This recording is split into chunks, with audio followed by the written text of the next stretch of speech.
about a very powerful subject tonight. I mean, wow. So you can get an idea of what we're facing. AI and robotics are very powerful tools, incredible tools that can be used in the right way. If they're used in the right way, can take humanity to the next level. I think that the way it's set up now, however, and the way it's being released is a little haphazard and a little dangerous. I'll be the first one to tell you, I'm very excited about the opportunity to use these tools and these robotics to enhance my own life in ways that maybe I can't even perceive yet. I haven't thought too deeply into it, but I can see how somebody who might have a disability, they may be able to really utilize the functionality of AI and robotics in a very positive way. Elderly people that maybe can't get around as well throughout the house and need assistance, maybe all of their children passed away or just live too far away to give them any help and assistance, and they don't want to live inside of an old folks home. So maybe in that case, having a personal robot to assist them and help them around the house might be a good idea. I don't know. I think that there's a lot of great things that can come out of it. I just think that we need to really think through exactly what we're doing and how we're releasing this technology. It's coming out so fast, it's making me scratch my head, because prior to AI and this robotics push, things were coming out extremely slow. I mean, things would be developed 15, 20 years prior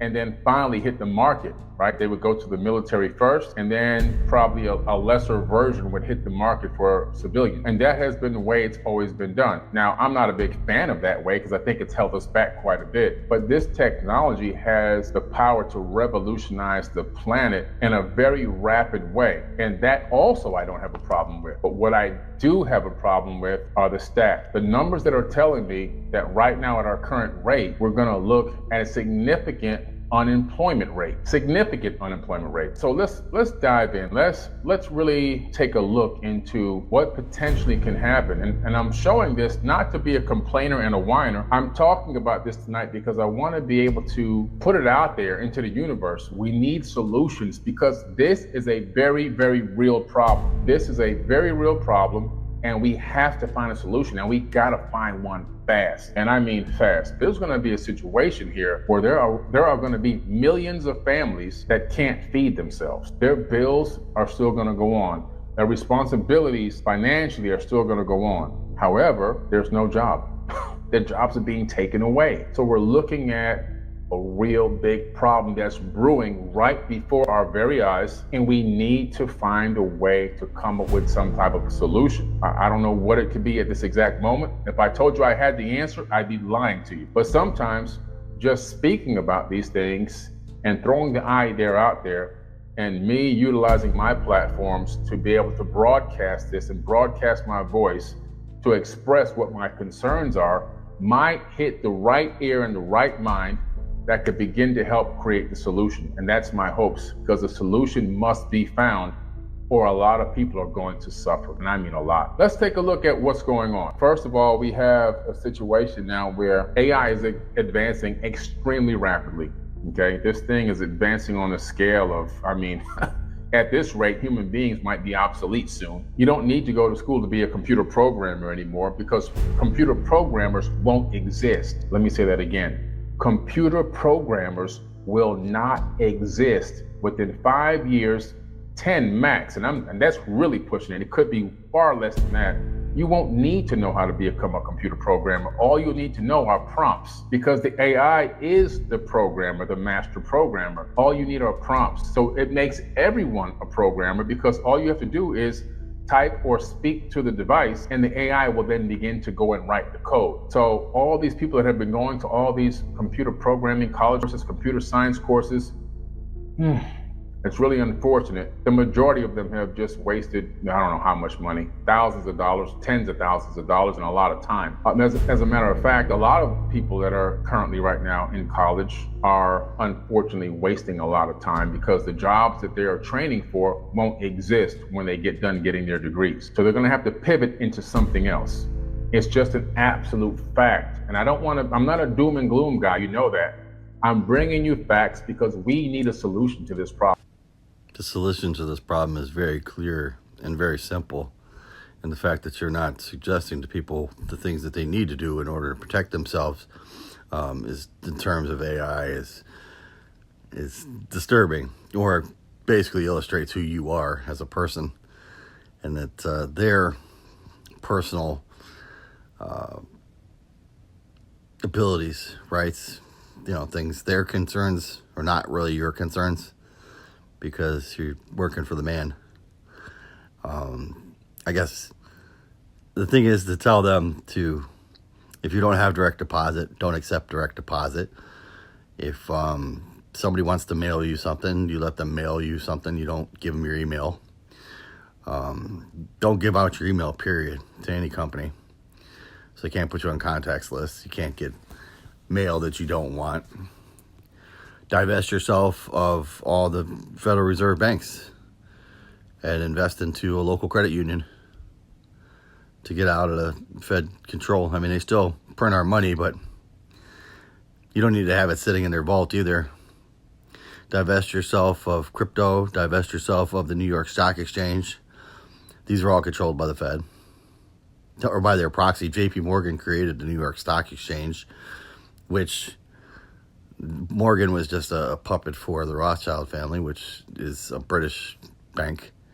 And they're Jewish, and they're the monarchy, and they're Freemasons. They're all of these identities. But the fact is that all of our currency is printed by a foreign country.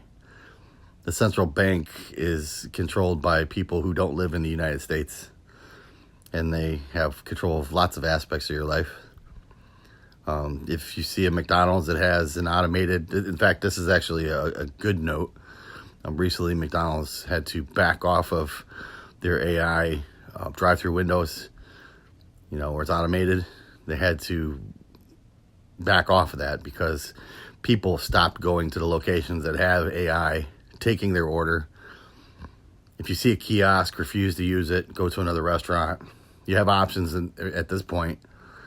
They tried to put a lot of mom and pops out of business during COVID just to prevent us from having options, but we still have options. Anything's automated, don't use it. Don't buy your shit on Amazon. Bezos has more than enough money. The whole purpose for the reason that people were upset about Walmart and not wanting to shop at Walmart is because of the number of Chinese goods. You have no control over what goods are Chinese coming through Amazon.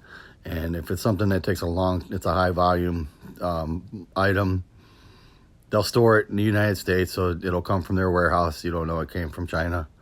But they're still moving the same cheap foreign goods through Amazon that they did through Walmart. Don't allow them to close the brick and mortar. And it'll go through a point that they try to force it where you have no other options but to shop online. Just don't buy. Be completely resistant to everything that they are trying to do in this whole AI revolution. It may not end, and they're going to try to push it anywhere where you will permit them to get away with it. But zero reaction from the public equals permission. And they will continue and they will try to implement it in every field. Any field that they see they can get away with it.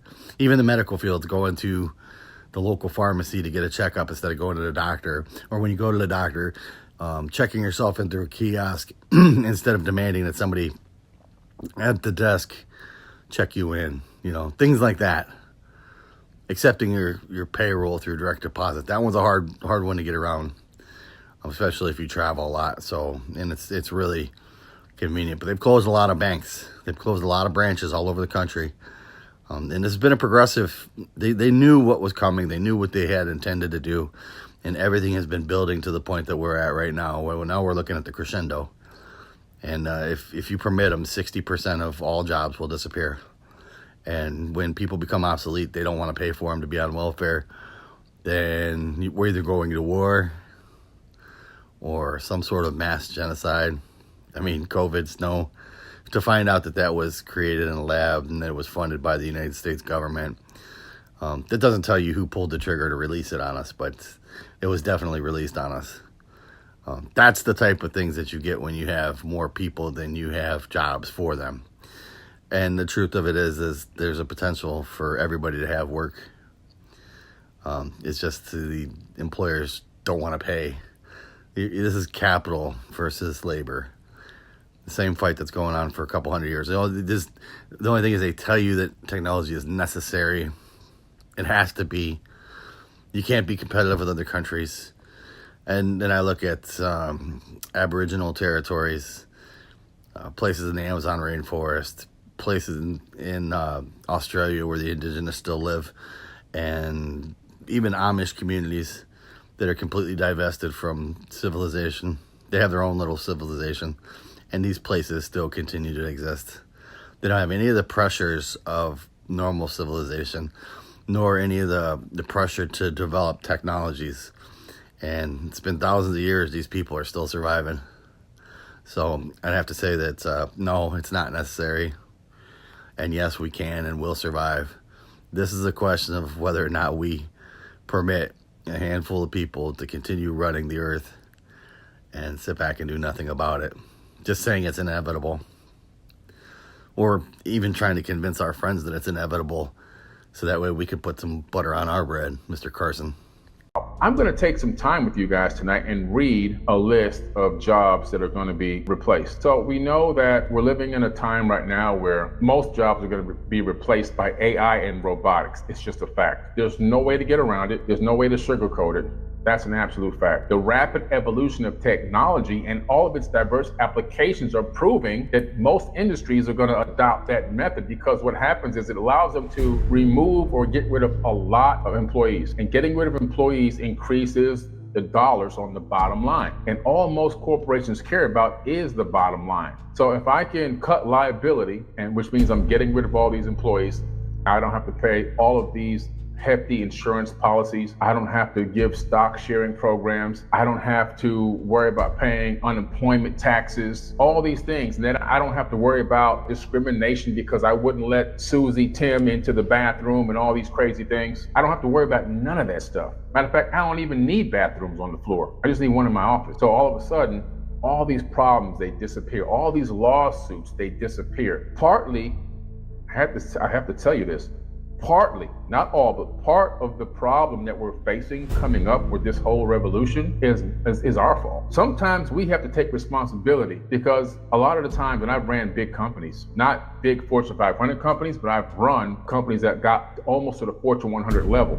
That's a lot of employees. And just seeing the operation, how people would act and how they treat the job and how they respect themselves and respect the company, it's a wonder how many companies can even function today, because a lot of people just don't really care. They treat the business as if it's, nothing. It's just a place to collect a check without having to really put their energy and passion into the job. And most people are not passionate about what they're doing. So that's another big problem. If they're not passionate about it, they really don't care about the company. So essentially what you're trying to say is that these companies are implementing AI to try to cut heads because it was a failure on the part of the employees, because they didn't care as much as the owner did. They're not willing to get called up out of bed in the middle of the night and deal with the stresses that a business owner does. They're not committed to the level of the business owner, and therefore it's their fault. And so that justifies the execution of all these employees. Is that right? They're just trying to collect a paycheck because they got to cover some bills. And one of the biggest problems that employees have is they don't understand who's paying them. They think that, for example, I run a company. I run a couple of companies, right? I had to talk to my employees and say, hey, I don't pay you. Billy Carson does not cut your check. The company does cut the check. But what I'm telling them is their real employer is the customer. The customers that buy our products and services, that subscribe to our TV network, that buy our books and buy our clothing and buy our luggage and come on tours with us, those are the people that are paying them. So they have to flip the switch in your mind. When you're an employee, you have to realize your company doesn't really pay you. They're just a conduit for the money to reach your bank account. But the employer is the customer or the client. They have your money in their pocket. And your job is to treat your job with so much passion and so much enthusiasm and attention to detail that getting it from their pocket into your bank account is a very smooth process. But what you're missing there, Billy, is that employees are also customers. And if employees don't have jobs, they can't be your customer. Especially if you work at a place like McDonald's or Walmart or some place that sells everyday items, where you might sell a high-end product, And I would have to say that if any of your employees can't afford the services that you provide and they can't go out on these trips, then you're not paying them enough money, because you're making a lot of money doing what you're doing, taking people on trips. If your employees can't afford the goods or services that you provide, you're not taking care of your employees. And I would think about this again too. Now, when he's talking about the difference between the customer, the employee, okay, and then he talks about how the customer's money is your money, that's what he thinks about the customers. He thinks that the money that is in his customer's pocket is his money, and Mr. Carson has to find ways of getting this money where he doesn't pay an employee to help him get it, so he can increase the amount of money he makes. Now, you think about that when you go to buy crypto from this man. What he claims is the black crypto, the people that put him on the NASDAQ and created the forbidden coin, they're all white and they're all Jewish. So when he tries to tell you that he's selling you the black crypto, he's selling you the black bullshit, because that crypto is still white owned. So instead of selling out your people, and selling out all people, because it don't matter if you're black, white, Asian, Latin, doesn't matter. Class is class. Apparently you must be at a much higher class than most people, definitely more than the people that work for you.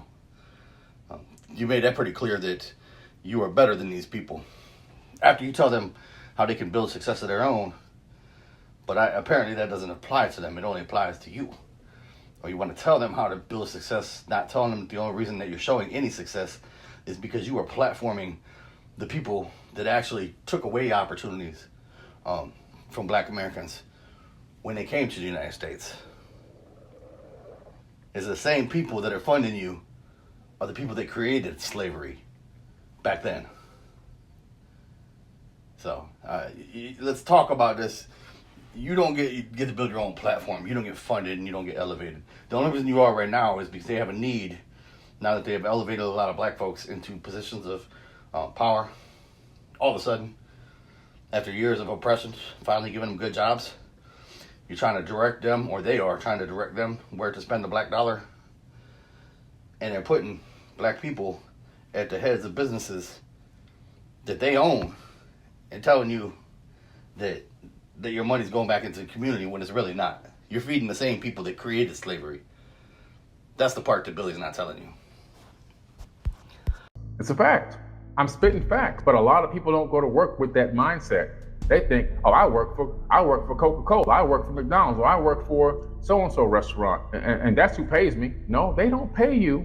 I'm sorry, they don't pay you a penny. They're a conduit to your bank account, but they don't pay you. And if everyone can really understand that and take their jobs more serious, and if they had done that in the past, if they came to that epiphany, we might not be quite in this situation. All the tit for tat, all the arguing at work, all the I hate this one, I hate that one, and all the illegal touching of this body and touching that and sending nasty messages and lawsuits. And we kind of created the environment for this takeover to occur. Listen, I'm giving you both sides now.